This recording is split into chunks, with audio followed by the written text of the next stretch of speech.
Hello, and welcome to the Business Council of Westchester Member Spotlight. I am Linda Tyler and your host today. The BCW is the county's largest and most influential business membership organization, offering over 100 events, programs, and panel discussions yearly. I'd like to thank our sponsor today, Tompkins Community Bank. Tompkins Community Bank is proud to support the Business Council of Westchester. For generations, Tompkins has helped the communities we serve thrive and grow. As a community-based financial institution, we consider it our duty to provide innovative financial solutions for local families and businesses as they navigate their financial journeys. At Tompkins, you don't have to choose between business as usual. Instead, choose business accomplished and business accelerated with cash management solutions that help you manage your growing business. Tompkins, your bank of choice. We are here today to talk about family, food, legacy, and iconic businesses. I would like to introduce Katharine DeCic, owner and operator of Walter's Hot Dogs, and Joe DeCic Jr., partner at DeCic & Sons Gourmet Grocery Stores. Welcome to you both. Thank you for having us. Thanks for having us. So I'm going to just talk for a minute about your backgrounds.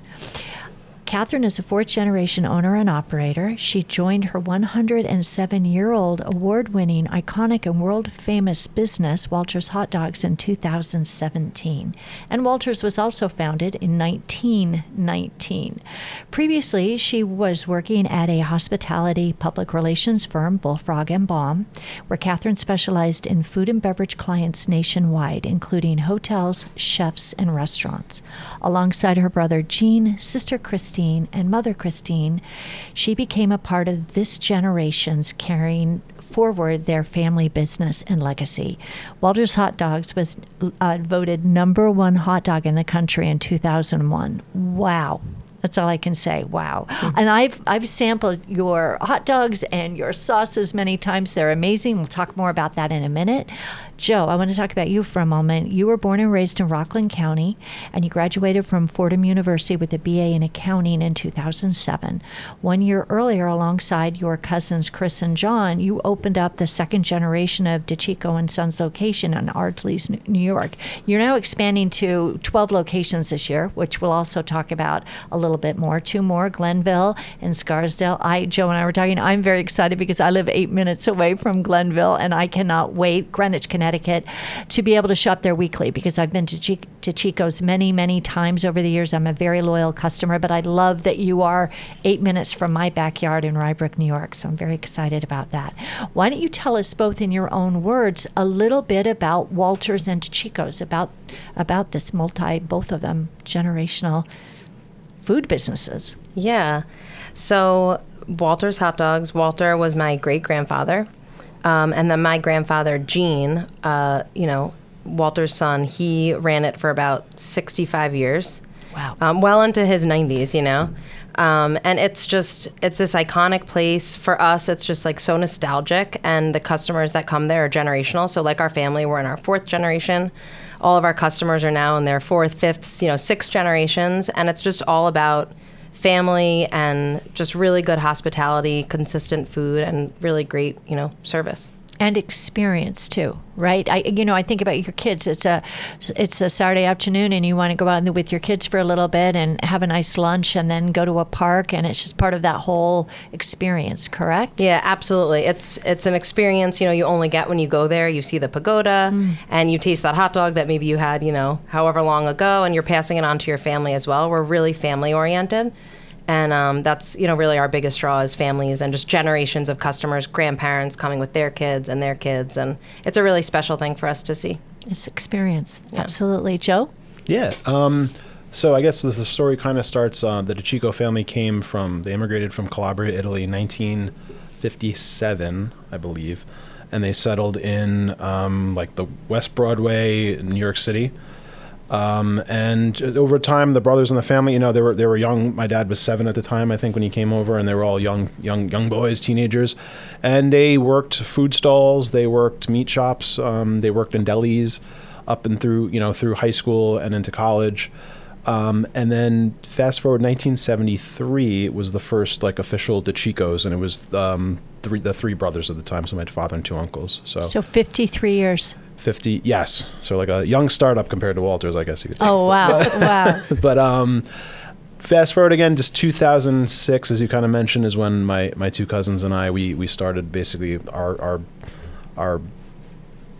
group of DeCic and Sons, we kind of called it, as a second generation. That was in Ardsley. So it's been quite a journey. And it's been really an exponential expansion, which we'll talk a little bit more. Yes, absolutely.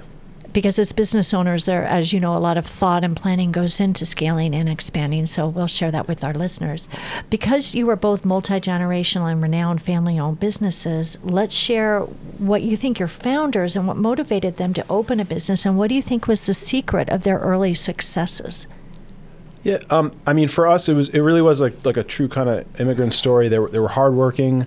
They really wanted to provide for their families. So and that they definitely instilled from us. So when you talk about our family, my dad, my uncles, they enjoy food, they love it. It wasn't the same business as when they started. They were really surviving.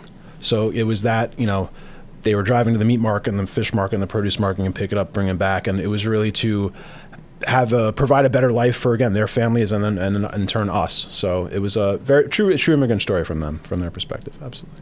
That makes a lot of sense. And hard work combined with great product, and as we'll talk about customer service as well, yep. and look at the footprint they've created. What about Walters? What do you think? Yeah, so for us, Walter, like DeCicos, also emigrated from Sicily.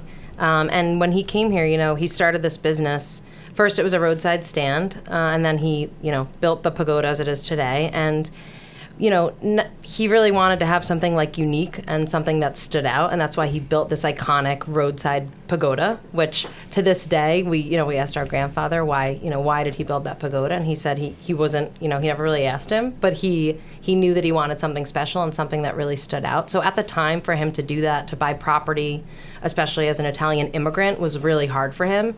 He actually changed his name to Warrington when he was here so that he could buy property. So he built the pagoda, and then really to speak to my grandfather, I mean, he gave his 65 years, of his life to Walters. Him and my grandmother, Gloria, who recently passed, they really made it what it is today. They were all about their family and, supporting their family and providing a livelihood for their family. So he really gave it his all. He was there every day. So many people to this day still know my grandfather, Gene, and speak so highly of him, and they talk about him. So for us, family is really like at the heart of everything, and definitely that strong, hard work ethic.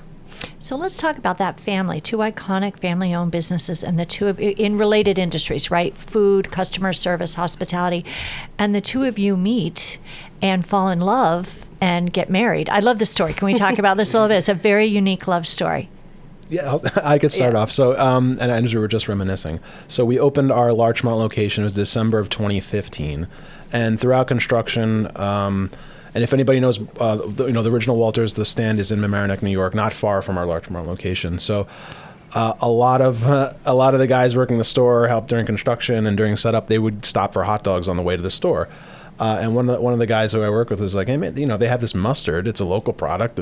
The hot dogs are great. We should have it in the store as a local item. So, there might have been like an email address or on the back of the box or the bottle. So I just email info@walters.com, and who I didn't think was a young lady at the time, but Katharine, I emailed her and reached out, and she said, I'll stop by and I'll drop off a case. And she did. She came in with her mom, and I was in the store just opened, so my dad was bagging groceries, and we had our first sales call, and then one thing led to another, and here we are. 10 years later. 10 years, 2 children. So I'm going to ask you, remember Valentine's Day is coming up. So when did you know there was a little spark? Like, ooh, I think I want to get to know this person at the next level, on a personal level. When did that kind of happen? Yeah, I think when we met, we started dating, we just talking to each other and sharing and so many things, like our just work and work ethic and our family businesses. Like, obviously our two positions and our, what we do for work is unique. Right? Like the fact that we both are in our family businesses and have similar histories and day-to-day jobs, we definitely share in that. And I think we just realized that early on, and we were fortunate to have similar interests, like Joe was saying, and loved hospitality and the food business. And It's a great story. I love this story. Well, let's talk for a minute about Walters and your 2 locations and your food truck events at your flagship store, locations this summer, items off your menu that aren't just the wonderful hot dogs. You have more to offer as well. Talk to us a little bit about that. Yeah, so I'll touch on the menu items first. So our grandfather, Gene, we've always had our hot dogs. He actually introduced French fries like a long time ago. And up until 1991, we actually only served Walters mustard. So 1991, we finally added ketchup, which was a big deal at the time. So he expanded on the menu by adding the fries. He then introduced our, 2 items that people don't know about even to this day is our homemade ice cream and our homemade Italian ice. I didn't know that. Yeah, so milkshakes are kind of a staple when you get a Walters meal, but we really, specialize in our homemade ice cream and our homemade Italian ice. So our grandfather, Gene, created all the recipes for those 2 items. And, and he taught them all to us, actually. And it's something we still do to this day. But a lot of customers don't know that it's, they don't come to us necessarily for homemade ice cream, when they want like an ice cream, a cup of ice cream or Italian ice or something like that. We also make our Italian ice freezes, which is Italian ice, our homemade Italian ice blended with either like Sprite, seltzer, or lemonade. And these are some items that we all love so much. We try to promote them as much as possible, and it's special that we make it there. But a lot of people just still to this day don't really, they don't know about it as much. Well, we're going to help you get the word out with this podcast. And I love your food truck events too. It's great for weddings, for family occasions, for graduations. It's just, a really an additional way to experience Walters. Absolutely. Yeah, my brother and I started our food truck business in 2015 with our first food truck. Knew nothing about the food truck business, right? So we've come a really long way. We now have a total of 5 food trucks. Oh, that's great. And we focus heavily on private events, but we do a lot of, like you said, like public events, festivals. We do some big ones like Governor's Ball and Soundside and Comic-Con in New York City. So we've really, kind of perfected how we do these events, how we operate them, how to prepare for them. And our trucks do close to like 500 events a year between the 5 trucks. So it's really having Walters, on wheels, wherever you might want us to be. So it's bringing that experience of being at the flagship through the food and the service and continuing that all the way through to somebody's backyard, for their birthday party or whatever, or their wedding possibly. So the food trucks. And then we also have a second location in downtown White Plains. So that's been there for almost 8 years. And that's our other location on top of our flagship, which is located in Mamaroneck. So that's a lot. You have a lot of irons in the fire, as they say, which is terrific. We're going to take a break now, and we'll be right back.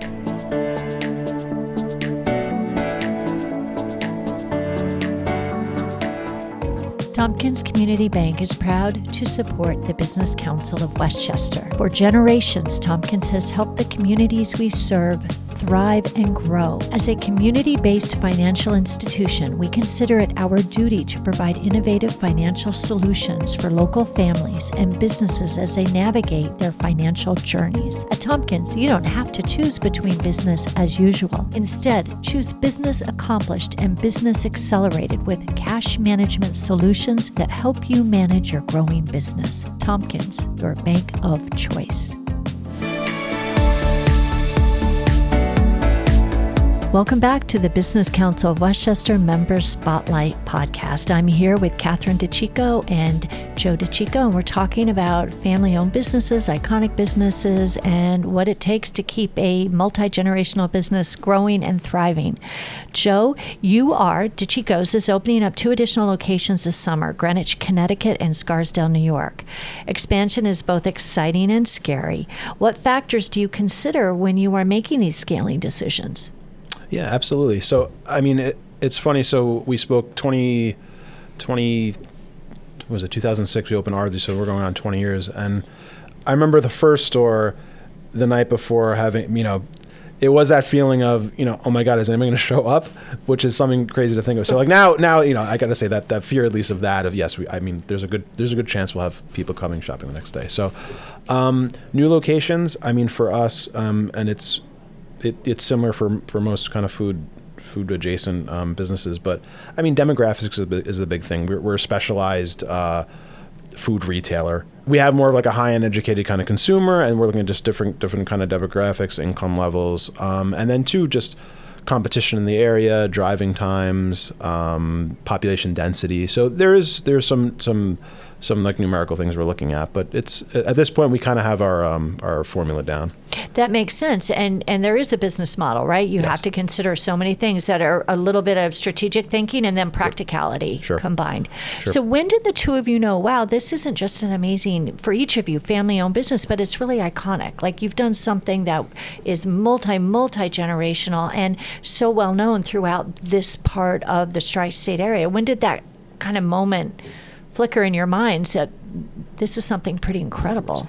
Yeah. So for me, I mean, I grew up, it was my grandfather's business, right? So I grew up, working there sometimes in the summers, not always. I lived a little bit, about an hour away from the Mamaroneck location. But I always loved it, and I enjoyed my time there. I always have worked in hospitality. When I was at my last job at Bullfrog and Baum doing hospitality PR, being in the PR world, like, I was hearing about Walters more than I ever had before, because a lot of people in the food and beverage industry, like from all over the country, knew about Walters. So when I said that was my grandfather's business, it's my family business, just hearing about it more and more, I always was fascinated with it, and I appreciated it, and I always thought maybe one day I wanted to like open a Walters location in New York City or something like that. Oh. But then when I was in the PR world, I was like, I'm doing this hospitality PR for all these chefs and restaurants. I would love to do this for my grandfather's business. So initially when I came back in 2014, I left the city and I started coming back to Mamaroneck, and I was working there like day in and day out. And I really wanted to, I started the Instagram page and the Facebook page, and I really wanted to, do PR, like what I was doing, but there, and make things better and, evolve a little bit. But I had no idea that, what we were going to do or what I was capable of doing at the time, that this was going to be like, something I loved so much and enjoyed so much. So the food truck business was new for us. That was something that my brother wanted to do, and that we really, took that from A to Z. Like we learned every single, aspect of running a food truck business, down to even like teaching a course at WCC how to run a food truck business, so wow. So we've really run the gamut of of everything, and learned along the way. I mean, we had to learn everything besides my experience in restaurants. I worked in a lot of restaurants, like waitressing and doing different positions. I've worked in kitchens, so that definitely helped. But I've always enjoyed the rush of the kitchen. Like my favorite thing to do is to like, go to an event or be at the store and make food and talk to customers. And that's really, when you love that rush of the kitchen, that's something that, it's very specific. So the hospitality part for me, I waitressed in college, and there's an energy in a kitchen, and there's an energy that night, and it's fast and it's furious and it's crowded, and there's a very cool energy. Yes. And to have 500 events a year, and I'm assuming you're not doing those events in the wintertime, so it's even condensed, right? Correct. To 8 months we try a year. to keep busy in the winter, but it's in few other and far ways, between. right. Yeah. But the food truck part, so that's an incredible expansion. Yeah. Joe, what about you? When was there that aha moment? This is really iconic. Like, we're really well known. Everybody knows us in the tri-state area, knows our product and our mission and our brand, which we'll talk about brands in a little bit later too. Sure. Well, conversely, after meeting Katharine and the legacy of Walters, when we go out or meet people and they'd be like, this is Joe and Kat, they're always more excited to meet Katharine from Walters than Joe from DeCic. That's like, so it's fun, and I look, we, and as a family, we always try to be very humble. So, we're going to be 13 locations soon, and that, that speaks for itself in terms of success. 1,000%. Feeling that success, or having a fan group, or customers always appreciate it. They're very complimentary, but it probably wasn't until we got to a certain size, and then getting involved in some more like national supermarket kind of trade groups, and my cousin is in like a share group with other similar retailers from across the country, and then kind of getting that recognition from the inside, from the industry side, and seeing retailers from visiting them, and then come to see us, and that's kind of when people from other parts of the country coming to visit and seeing what we're doing and asking questions and sharing those ideas. That's when I kind of realized, I think we're onto something here, and that we're being recognized kind of on the national scale, at least within the industry that we're in. So And that's over the last few years, to be honest. I think that's when your peers know about you and from far away. Yep. That is a moment we realize, wow, we are doing something here that's Yep. taken off that people know about. Well, tell us a little about, we were talking earlier about AI and how that factors into what you're doing now, because AI is really exciting and it's evolving. Why don't we start, Joe, do we want to talk about how you're using AI and robots in the grocery store? Sure. So very cool. So it's something we're heavily investing in, and we're only really scratching the surface. So, I mean, one part of it, as we were talking about briefly, was we have like basically a robot that in each location that twice a day scans every single aisle, every single product and item on the shelves, and it's feeding us back different types of information. A second piece that we're developing is basically an AI ordering system. So that'll be like predictive ordering, adjusting orders and quantities based on outside factors like weather, holidays, school closures, sports events, stuff like that. That's going to be a game changer, right? Potentially. And especially AI for ordering, as you're seeing what's depleted and what needs, because that must be ongoing, right? Correct. 7 days a week. Correct. You're Correct. So what are, and I'd love to hear both of you, especially as you're literally, your ears are to the ground in the hospitality and food industries. What are the trends? What's in? What's out? What are people like? What are you excited about for 2026? Like just specific food trends or item stuff like that? Both food trends and what's out, what's in, what's exciting for the coming year. What's out? Dubai chocolates are out. Sorry. Why is that? That was like a flash in the pan then a little bit, right? It was very brief. Okay. And Joe is the head of purchasing too, so his like food trends are his You're his spot on. thing. Okay. Yeah, and you know what? Without even getting too granular on specific trends, it's just that between social media and technology, the trends come and go so fast and so hard, and that's like the biggest exciting. But it's a challenge, especially for me in our business, where the communication, everybody knows what the coolest thing is. It floods, and then just as quick as it's come, it's gone. So I'd say like the Dubai chocolates. So what's in? What's coming up that maybe influencers, TikTok, Instagram is telling you is going to be exciting? Yeah. Look, the two big things I think for this year that I've seen a lot about is protein. These companies are adding protein to everything. So, you've got protein Starbucks. You're going to have protein Doritos soon. Protein cereals. So we'll see how long that lasts. Okay. And if it has any legs. And the other big thing that, I focus on that, at least in our area, just traditional ingredients, regardless of the ethnicity. So traditional Asian ingredients, traditional Italian ingredients, just stuff like that. And that really resonates with our customers. Just again, because quality is kind of our focus. And I think that kind of dovetails really well into which I think is wonderful, the wellness trend here in the world and the country. It's all about eating healthy, better, and taking anything and maybe making a little bit healthier, or thinking about protein is huge, right, for energy, and just overall good health. So let's talk about brand and branding, and what do you think goes into brand? What do you think is really what is your brand most known for? And that ties into customer service too. I'll throw that in absolutely. there. So for us, I mean, and we've learned it over the years too, and also just from our grandfather. But at Walters, really, I always think of the word nostalgia, right? It's nostalgic for people, and it's consistency for us. Our brand really represents consistency, quality, and just, like you said, experience, right? Which comes with the nostalgia part, because going to our flagship location for so many people is a nostalgic experience that if they can order hot dogs from California and have them shipped overnight through Goldbelly and then make them for their families and send us photos of their Walters at home, like they're getting that consistent quality product and that nostalgic feeling, right? So our grandfather, we feel like really built that, over the course of his time at Walters, and just that connection with the people that come there. And it's really, we've seen it really like resonate with the generation since the past 10 years that we've been here. That makes a lot of sense, Joe. Yeah. What do you think? What do you want your brand to really be known for? Sure. Our tagline, it's quality first. So I think the quality aspect is really that really drives our business, and that's quality. The products are quality.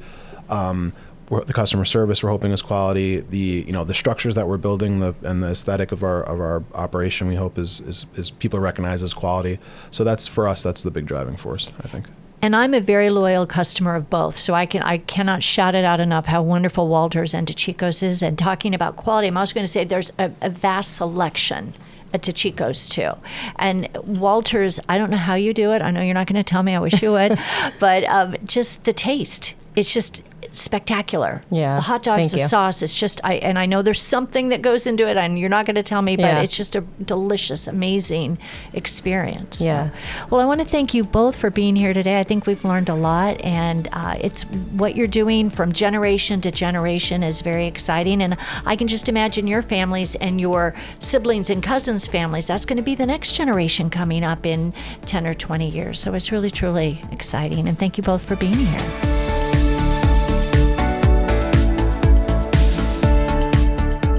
Be sure to check out the BCW Podcast Network's expansive lineup of shows: Leadership Unleashed, What's Trending, Advocacy and Politics Unplugged, The Member Spotlight, and Nonprofit Voices of Impact.